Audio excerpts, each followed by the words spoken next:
Mga Kalingap, Hi mga kalangga! please support Wow Life TV. Thank you. You're Mr. Good Vibes. Hello guys, shoutout po sa inyong lahat to. Magandang araw po or magandang gabi po sa lahat po ng mga nagmamahal or sa nagmamahal dito sa ating maglangga kay Rowel tsaka kay Langga Rachel. Pero bago ang lahat, shoutout po. Hello po sa inyong lahat sa buong Team Kalingap. Team Kalingap dito sa Rochelle Community, Barangay Rochelle, shoutout po sa inyo. Sa Barangay Rochelle Titos and Titas, dito po sa Barangay Rochelle Marathoners. Hello po, magandang araw or gabi po sa lahat. Kasi hindi naman pare-pareho oras natin. May karamihan sa mga fans natin, marami din ng mga nasa ibang bansa or yung mga tinatawag nating OFW. Pero bago tayo magsimula guys, suportahan po natin ang buong Team Kalingap, no? Sa pangunguna po ni Kuya Val Santos Matubang, Boss Kalingap Rab, atid na vlogs ng Tol Kalingap, Charity Vloggers, Kalingap Partners. Hello po sa inyo, shout out. Nandiyan sila ni Rowel of Malalag, Kalingap Rowel, Rachel Morales Vlogs, sila po ni marami Kalingap Dan, Kalingap Awi, Kalingap Angeli, Kuya Brooks, Mighty Amy, Vincent Calyada, Roboys. Supportahan po natin ang Roboys guys kasi mga poging Roboys, mga OPA, diba? Sana all OPA. Shout out po sa lahat. Matubang pamilya and Morales family, supportahan po natin. So ito ngayon, hindi ko madaanin sa mga pasigaw-sigaw or tipong kumbaga dahan-dahan nila natin ito mga bashers kasi unang-una may mga edad na nga eh. Tsaka iwan ko lang kung dito ba ako or may sasagot ba dito sa ko. Bali dalawang bashers to para maglula or lula na talaga to nilang Rachel. So kung makikinig man kayo ngayon, asahan nyo wala kayong marinig na inaano ko kayo, tawag nito, or minumura ko kayo or hinuhusgahan ko. Wala po, hindi ko po kayo gagayahin.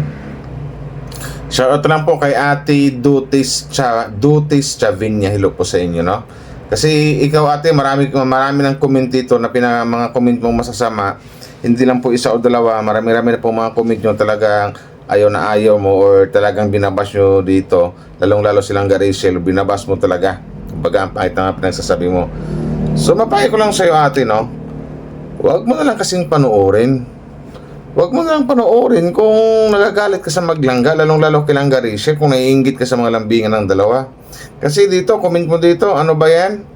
Gusto ni Rowel palagi makaakap kay Langga, nakakaumay. Hindi pala, sabi niya dito, ano ba yan? Gusto ni Rowel palaging nakaakap si Langga, nakaumay. Yun naman pala nauumay ka na pala. Nauumay ka na pala sa dalawa. Bakit ka panunood tapos magkukumain ka na masama? Alam ko namang may edad ka na ate, tapos hindi ko alam kung ano to Kung marinig na ng asawa mo to, ng mga anak mo, malamang magagalit yung sa akin. Pero dapat isipin din nila bago sila magalit sa akin. Sa'yo mo na una magalit bago sa akin. Pakisabi nilang po, Ate Dutis Chavanya. Diba? Ganda na apelido mo, Dutis. Parang may lahing Kastila ka ate. Pero ang pangit ng post ito ng mga comment mo. So ito lang yung isang comment na papatulang ko itong isang comment mo na sabi mo ditong nauumay ka na kasi laging makayakap.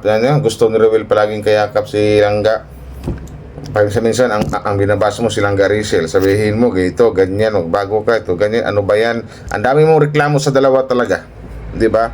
Pasalamat ka ate, ako lang yung reactor na nag-content sa'yo ng ganito. Hindi kita ibabash or sabihin or magmumura. Hindi po, kasi marespeto po ako sa mga matatanda kahit po kulang sa pag-iisip or kulang sa or hindi malawak yung pangunawa.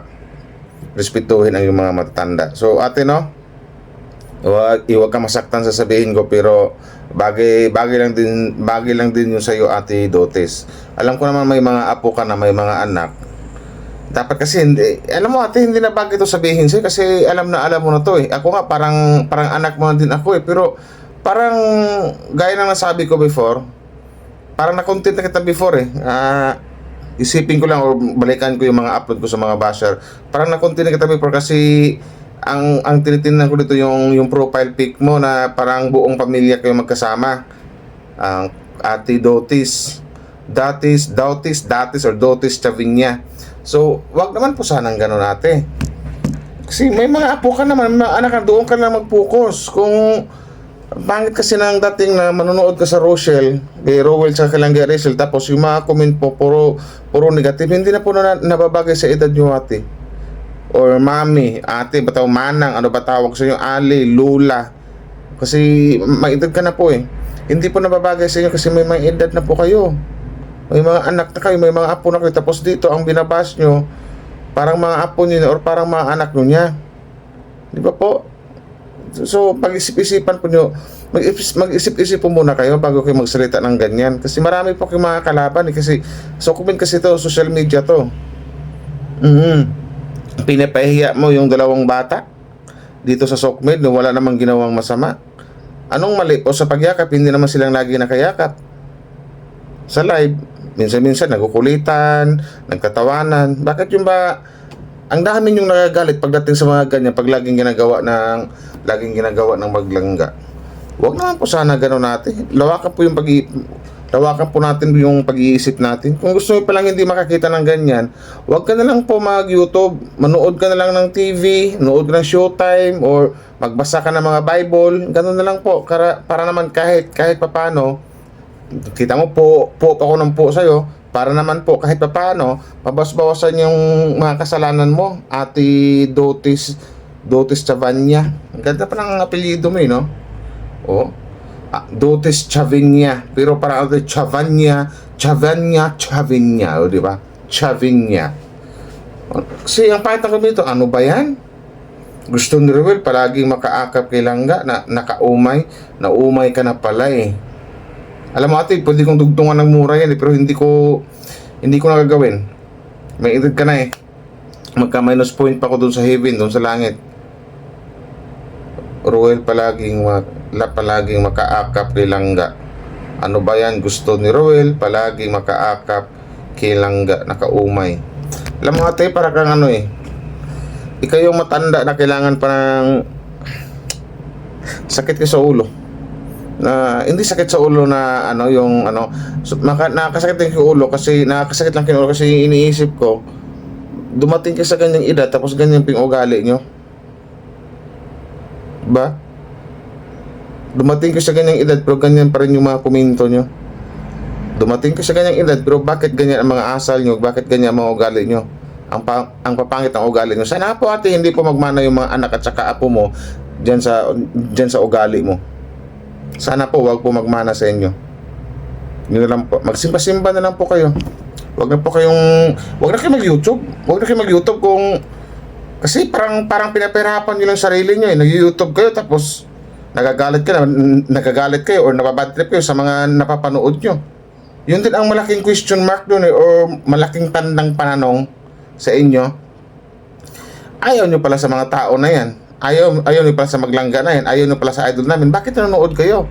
O sabihin nyo umay pala eh. Di pa ilayasan nyo. Iwanan nyo. Ganun lang, hindi yung bawat reels, comment, bawat reels ng maglangga, comment. Buti kumayos yung mga comment, puro niga.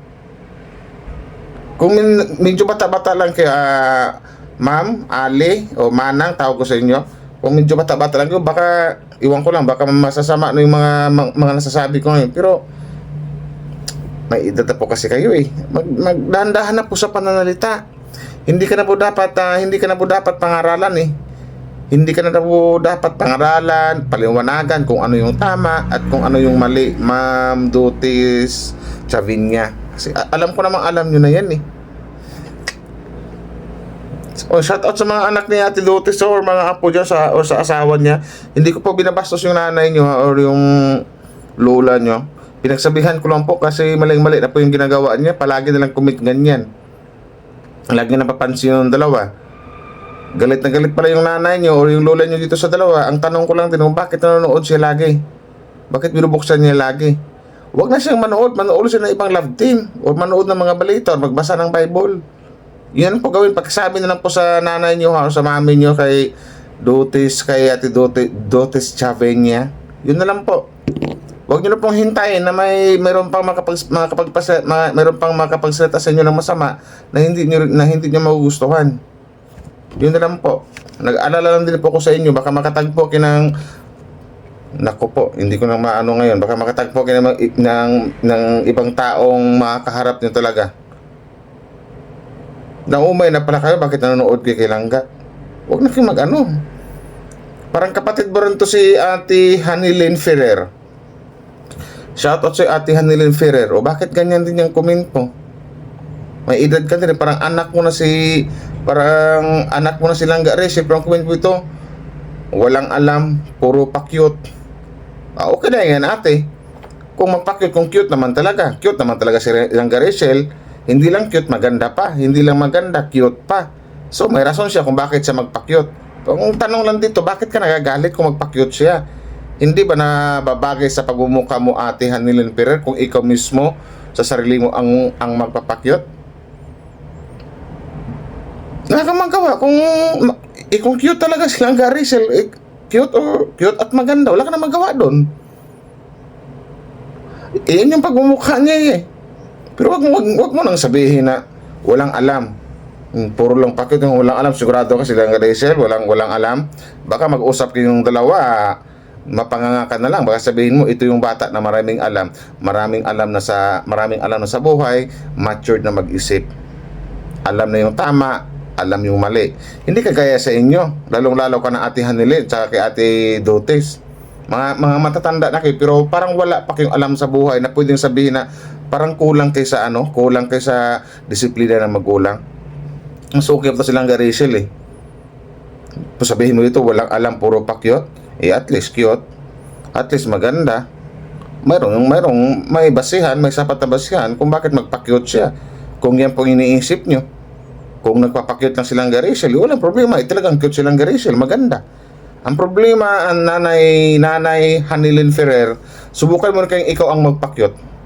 Gayahin mo si Langga, yung Langga Rachel namin. Ikaw po yung magpakyut, tapos tingnan mo kung nababagay rin ba sa hitsura mo, Hanilin Ferrer, kung cute ka nga ba talaga. Hindi po kita binabastos dito or inaaway ha. Nag-comment ako, sinagot ko lang itong comment mo dito kay Langga Rachel na sabi mong walang alam, puro pakyut. Huwag po ganun. Paano pag anak mo sabihin ng ganyan, yung apo mo? Ano ba yung anak mo, Hanilin? For example lang, ano ba yung anak mo, Hanilin? Puro lang pakyut ang alam, bubo naman, wala namang alam, o di ba? Masakit yun para sa'yo. Ganyan din ang maramdaman nilang Rachel pag yan mabasa yung comment mo, mabasa nilang Rachel, nasabihin mong walang alam, puro pakyot. Ikaw sabihan din kita ngayon, ikaw wala ka ding alam, puro ka pambabash, di ba? Kayong grupo ng mga basher, lalong-lalo ka na Ate Hanilin, wala din kayong alam. Wala kayong alam sa buhay-buhay. Ang alam nyo, mang-bash lang, manglait at manghusga ng tao. Hindi pa kayo nahihiya sa mga pinagagawa nyo? Magtanong ako sa inyo. May mga edad na kayo eh, pero parang kung mag-comment kayo, parang daig nyo pa yung mga 25 years old or 20 years old na mga dalaga at saka binata. Kung mag-comment kayo, feeling nyo ang babata nyo pa. Dapat yung comment nyo nga, yung magandang comment naman, yung naaayon or nababagay sa edad nyo. Ganun po, hindi yung pinagsabihan mo itong walang alam, puro pakyut. Yung isa naman sasabihan ng puro yakap lang alam, nakakaumay. Yung mga ganyang comment, parang hindi talaga bagay sa inyo. Ano bang mayroon sa dalawa? Bakit galit na galit kayo? Matanong ko lang kayo. Kayong dalawa muna i-content ko. Anong mayroon sa dalawa? Bakit galit na galit kayo? Hindi ba ganyan mga anak nyo? Hindi ba mababait mga anak nyo? Wala bang nagmahal sa mga anak nyo? Nagtatanong na ako hindi ko hinusgahan yung mga anak nyo. Question mark yung dulo nun. Bakit nakaganyan kayo? Kabata-bata ng tao, 18 years old, at saka isang 25 years old, i-bash yun ng ganyan, sabihin nyo nakakaumay, itong isa naman, sabihin walang alam, puro pakyot. Ikaw ate, anong alam mo? Ito silang Rachel, 100%, alam namin, mga Rachel fans, marami ng alam sa buhay yan, mature na mag-isip yan. Hindi lang may maraming alam sa buhay, may pangarap pa sa buhay. Ikaw ate, may alam ka ba sa buhay? May pangarap ka ba sa buhay? Kasi mga ganitong comment ng mga tao sa mga matandang ganito na nang babash, yan yung mga taong, karamihan sa mga taong ganyan, walang pangarap sa buhay. Yung tipong pangarap nila, yung makapanglait at makabash na ng ibang tao. Try nyo ate, try nyo manalamin. Tapos basahin nyo yung mga pinag-comment nyo dito sa langga namin. Kung hindi ba kayo nahihiya. baka mismong sarili nyo ikakahiya kayo. Hindi ko po kayo inaaway dito, Ate Dotes tsaka Ate Hanilyn Ferrer. Dapat pag-isipan nyo muna kasi ang dating kasi ito parang ano ba yan, parang tumanda na tapos yung isip nyo naging bata, parang yung isip nyo umuurong. Hindi po ako nang ano din sa inyo dito, hindi po ako nang husga. Pinagbasehan ko lang po dito kung ano yung mga comment nyo. Yung isa sabihin nakakaumay, nauumay pala, bakit nanonood pa? Skip mo na, manood ka ng iba. Hindi yung nood ka ng nood, pansin ka ng pansin, bash ka ng bash. Matatanda na kayo eh. Di ba? Kayo nga dapat mag-disip. Ang siguro ang tupagin nyo, yung mga anak nyo sa mga apo nyo, yun na lang yung disiplinahin nyo. Pero dito sa mga nangyari dito, yung nag-boom yung Rochelle, sumikat yung Rochelle. Ngayon ko lang nalaman na pwede rin pala tayong magdisiplina ng mga na pwede rin pala kaming magdisiplina ng mga matanda. Kaming mga bata, pwedeng magdisiplina ng mga matatanda na kagaya nyo. Hindi pa kinahiya na dapat gawain nyo yun. Pero sa mga ginagawa nyo, parang kung may tinatawag na batang sutil, kayo yun yung mga matandang sutil din. Hindi ba kayo nadisiplina ng mga magulang nyo before? Kaya di kayo tumanda kinang ganyan, hindi kayo nahiya. Bata yung binabas nyo. Kung mangyari sa apo nyo, kung mangyari sa mga anak nyo, anong mararamdaman nyo? Bakit ganyan kayo magsalita? Parang wala kayong pinag-aralan, sa totoo lang. Parang wala kayong disiplina sa magulang. Kayo yung mga pwedeng tawaging mga matatandang sutil. Kasi yung mga tinatawag na basher, bagay lang yan sa mga keyboard warriors ang edad ng mga 20, ganyan, 18, 25, 28, 29. Pero yung may edad yung 60 na, 50 pataas, may mga uban na kayo lahat. Lahat ng buhok nyo may mga uban niya. Pero ang isip nyo para pang ano, Diyos ko. Nakakaawa lang kay ate. Dapat sa mga ganyang edad, magbago-bago na kayo. Pasalamat ko at hindi pa ako pasigaw-sigaw na or baka nakapagmura na ako ngayon kung okay lang pakiramdam ko. Medyo hindi pa okay pakiramdam ko ngayon. Sakit ngipin, tapos may lagnat pa. So nakikiusap po ako ate, no? Para hindi po masundan to, para hindi po kayo mabash. Na po kayo, magbago-bago na or lumubay na lang kayo sa Rochelle. Kasi yung isa dito, sabi dito, nagagalit kay Rowell kasi gusto lagi makikap kay Ilangga. Sabi niya umay pala ate. Kung nauumay ka pala, skip mo na, lumayo ka na, lumubay ka na, lumayas ka na, manood ka ng iba, maghanap ka ng ibang pwedeng panuorin. Kaysa dito, manood ka ng Rachel, magagalit ka, magkakasala ka pa. Isipin nyo po, may edad na po kayo. Dapat hapon na po kayo, takip silim na, palubog na po ang araw nyo. Ito mga binabas nyo, pasikat pala yung araw. Kung pag alas 8 pala ng umaga or alas 7 ng umaga, kayo po, palubog na. Takip silim na po. Mag-alas 6 po ng hapon yung edad nyo. Pero bakit ganyan mga ugali nyo? Di ba kayo natakot sa taas? Makonsensya naman kayo o matakot kayo dun sa salitang karma. So yun lang po, no? Para sa inyo po, magandang gabi o magandang araw po sa inyo sa mga nabanggit ko, si Hanilyn Ferrer at saka si Ate Dotes Chavinia. Yun lang po. Bukas na lang yung iba. Yun lang po. Pero tamo po, wala kang murang narinig, hindi po ako pasigaw. Kumbaga, sinagot ko na po yung mga comment, yung mga bad comments nyo sa maglangga namin. So, hanggang dito na lang. Maraming salamat. Salamat sa mga nag-like and share, no? Sa mga bashers nilang Garicel, mag-araw-araw tayo. So, yun lang. Ingat po kayo, Ate Dotes, tsaka Hanilyn Ferrer. Pag-isipan nyo pong mga sinasabi ko, huwag nyo isipin na binabastos ko kayo kasi hindi ko po gawain yun. Hindi ko po kayo binabastos, sinagot ko lang yung mga comment nyo kay Langga Rachel in a good way. So, maraming salamat. Hanggang dito na lang po. Bye-bye. Wow Life TV or Mr. Good Vibes. Sabi ko sa inyo,